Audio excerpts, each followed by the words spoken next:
Hello students, आपके अपने YouTube channel technical vision में आपका हार्दिक स्वागत है। तो चलिए फ्रेंड्स, आज हम नेक्स्ट सीरीज़ को स्टार्ट करने वाले हैं, जो कि मैंने शॉर्ट नोट्स और छोटे छोटे पॉइंट्स, वन लाइनर क्वेश्चंस जिनके आंसर मैंने लिखवा रखे हैं। तो ये जो है एग्ज़ाम से 2 या 3 दिन पहले लर्न करने लायक हैं, जो कि 2 या 3 दिन पहले अगर आप इनको अच्छे से रिवाइज करके अगर जाते हो तो इसमें जितने भी मैं सीरीज़ करवाऊंगा उसमें से 10 से 15 क्वेश्चन 110% आने की संभावना है। तो चलिए बिना देरी करे हुए स्टार्ट करते हैं। नंबर 1, जो 3 फेज 3 वायर सिस्टम जो होता है, जनरेशन तथा ट्रांसमिशन, ठीक है, मतलब जो 3 फेज 3 वायर जो होता है, ठीक है, उसमें जनरेशन और ट्रांसमिशन में हम उसको यूज करते हैं। ठीक है, नेक्स्ट है मेरा नेक्स्ट पॉइंट है, किसी भी ट्रांसमिशन लाइन में, ठीक है, किसी भी ट्रांसमिशन लाइन में जो पैरामीटर्स होते हैं वो ए बराबर में डी होता है और A D minus B C equal to में होता है 1। ठीक है, नेक्स्ट पॉइंट पर चलते हैं। शॉर्ट ट्रांसमिशन लाइन में ए बराबर डी बराबर में 1 होता है, बी इज इक्वल टू में जेड होता है, सी बराबर में 0 होता है। ठीक है, ये बिल्कुल फैक्ट है। ठीक है, इसको बस लर्न करने की ज़रूरत है और जो भी मैं करा रहा हूँ इसको बस एक नोटबुक में अच्छे तरीके से नोट करते जाएं। दो पोल्स के बीच की दूरी को क्या कहते हैं? दो पोल्स के बीच की दूरी को क्या बोला जाता है? स्पेम बोला जाता है। ये मैंने लिखा रखा है इस पर, क्या बोला जाता है? स्पेम बोला जाता है। पोल इन ट्रांसमिशन लाइन, ठीक है, ये मैंने क्या लिखा है यहाँ पर? पोल इन ट्रांसमिशन लाइन। तो पोल कितनी तरह के होते हैं? वुडन पोल होता है, स्टील पोल्स होते हैं, आरसीसी पोल होते हैं, स्टील टावर्स होते हैं। ठीक है, तो जो वुडन पोल होता है उसका स्पेम कितना होता है? 50 मीटर होता है, मतलब 50 मीटर होता है। लाइफ कितनी होती है उसकी? 20 से 25 साल होती है। लेकिन वोल्टेज कितना होता है उसका? 20 kV तक होता है, जो कि रूरल एरिया में हम उसको प्रयोग करते हैं। ठीक है, यूज करते हैं उसको, और रूरल एरिया में इसको लगाया जाता है। नेक्स्ट पॉइंट है हमारा स्टील पोल्स। स्टील पोल्स हमारे उसका जो स्पेम होता है वो 50 मीटर से 80 मीटर तक होता है। जो लाइफ होती है उसकी 40 साल के करीब होती है। ठीक है, अप्रॉक्स 40 ईयर के करीब होती है। ठीक है, अगर यहाँ पर अगर 2 या 4 साल ऊपर या नीचे अगर दे देता है तो हम उसी को, इस वाले को ही लगा करके आएंगे।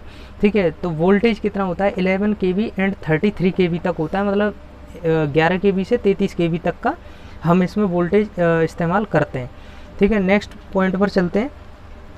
आरसीसी पोल्स स्पेम कितना होता है हमारा? 80 से 100 मीटर तक होता है। ठीक है, जो लाइफ होती है हमारी, ठीक है, लाइफ होती है उस पोल्स की, वो कितनी होती है? 100 ईयर होती है।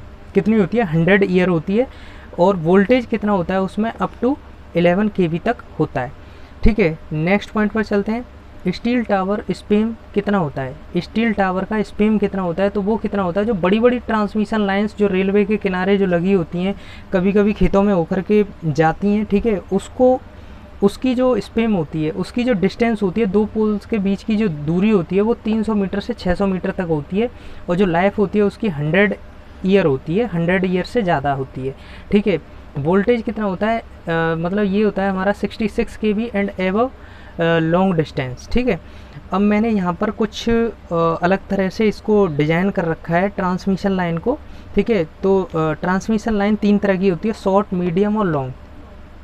कितने तरह की होती है? शॉर्ट, मीडियम और लॉन्ग। जिसकी लेंथ कितनी होती है? 80 किलोमीटर, 80 से 160 किलोमीटर किसकी होती है? मीडियम की। और एबव 160 किलोमीटर किसकी होती है? लॉन्ग ट्रांसमिशन लाइन की। जो हमारी शॉर्ट होती है, शॉर्ट जो ट्रांसमिशन लाइन होती है उसकी में जो रिले यूज करते हैं उसको रिएक्टेंस रिले बोलते हैं, और जिसकी वोल्टेज होती है वो लेस देन 20 kV होती है। मीडियम ट्रांसमिशन लाइन होती है जो 80 से 160 किलोमीटर तक होती है, इम्पीडेंस रिले यूज करते हैं, और लेस देन 20 kV और लेस देन कितना होता है? ग्रेटर देन 20 kV और लेस देन 100 kV तक इस्तेमाल करते हैं। उसके बाद लॉन्ग ट्रांसमिशन लाइन होती है, वो एबव 160 किलोमीटर तक होती है, जो कि जिसमें रिले का जो इस्तेमाल किया जाता है वो मोहो रिले होती है, जिसे मोहो रिले बोलते हैं।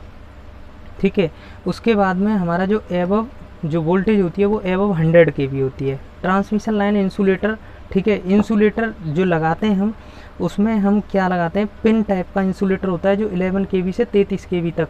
ठीक है, लेकिन इसमें क्या है, आज के दिनों में हम कितना अप टू 50 kV तक या 55 kV तक इसको हम जो इस्तेमाल करते हैं। सस्पेंशन टाइप इंसुलेटर, ठीक है, जो सस्पेंशन टाइप इंसुलेटर होता है उसकी एक डिस्क जो 11 kV की होती है। 132 kV ट्रांसमिशन लाइन में 9 या 10 डिस्क इंसुलेटर होता है। ठीक है, इंसुलेटर की डिस्क लगी होती हैं। 220 kV ट्रांसमिशन लाइन में 19 या 20 डिस्क इंसुलेटर की लगाते हैं हम। नेक्स्ट पॉइंट है हमारा insulation, suspension type insulator 132 kV, 220 kV और 400 kV, ठीक है। और इसमें जो है 2 पोजीशन है, वर्टिकल और हॉरिजॉन्टल। तो वर्टिकल में कितनी डिस्क यूज होती हैं, हमारी जो है 9 डिस्क यूज होती हैं, 18 डिस्क होती हैं हमारी 220 पे, और 400 पे 20 डिस्क होती हैं। हॉरिजॉन्टल में हमारी कितनी, 132 पे 10 डिस्क और 220 पे 19 डिस्क और 400 पे 22 डिस्क, ठीक है। उसके बाद में ये मैंने लिखा रखा है कि टेंशन टाइप और स्ट्रेन टाइप भी बोलते हैं इस वाले हॉरिजॉन्टल पोजीशन को। उसके बाद में 33 kV से ज़्यादा पर डिस्क टाइप का प्रयोग किया जाता है। मतलब जो 33 kV से अगर ज़्यादा पर हम वोल्टेज पर हम इस्तेमाल करते हैं तो हम वहाँ पर पिन टाइप का यूज न करके डिस्क टाइप का हम जो है यूज करते हैं। इंसुलेटर का जो मटेरियल होता है वो पोरोसिलिन होता है, वो तो सभी को पता ही है। और शॉर्ट ट्रांसमिशन लाइन के एनालिसिस में कैपेसिटेंस को निगलेक्ट कर देते हैं क्योंकि इसकी लंबाई और वोल्टेज दोनों ही कम होती हैं, ठीक है। मतलब शॉर्ट ट्रांसमिशन लाइन में हम क्या करते हैं, कैपेसिटेंस को कम कर देते हैं, ठीक है। और वोल्टेज भी कम होती है। ओम्स लॉ लंप्ड नेटवर्क में नहीं लगता, ठीक है। लंप्ड नेटवर्क में काम करता है, ठीक है। और लेकिन डिस्ट्रीब्यूशन नेटवर्क जो होता है उसमें वर्क नहीं करता है, ये लिखा हुआ है, इसको नोट डाउन कर दीजिएगा, ठीक है। ट्रांसमिशन लाइन की एनालिसिस में KCL और KVL नहीं लगाते। मतलब ट्रांसमिशन लाइन की एनालिसिस में हम जो KCL और KVL नहीं लगाते क्योंकि ट्रांसमिशन लाइन के पैरामीटर्स जो है रेजिस्टेंस, ठीक है, इंडक्टेंस और कैपेसिटेंस होते हैं, जो मैंने यहाँ पर लिख रखा है। डिस्ट्रीब्यूटेड नेटवर्क होता है, डिस्ट्रीब्यूटेड होते हैं जो कि AC और DC बोथ में यूज करते हैं according by the Kirchhoff's law. उसके बाद में हम क्रिटिकल डिस्ट्रप्टिव, ठीक है, वोल्टेज जो होता है वो 30 kV पर सेंटीमीटर होता है, जिसकी वैल्यू जो है मैक्सिमम होती है।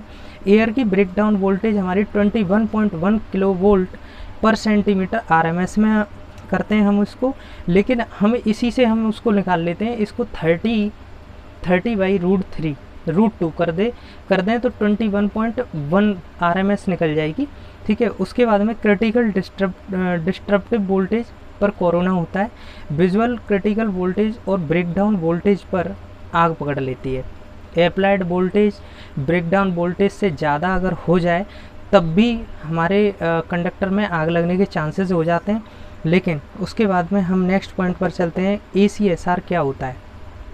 ACSR हमारा क्या होता है, एल्युमिनियम कंडक्टर स्टील रीइंफोर्स्ड, ठीक है। तो एल्युमिनियम, वो तो पता ही है कि एल्युमिनियम का कंडक्टर होगा, लेकिन स्टील की रीइंफोर्स्ड क्यों डालते हैं उसमें, सिर्फ मैकेनिकल स्ट्रेंथ को हाई करने के लिए।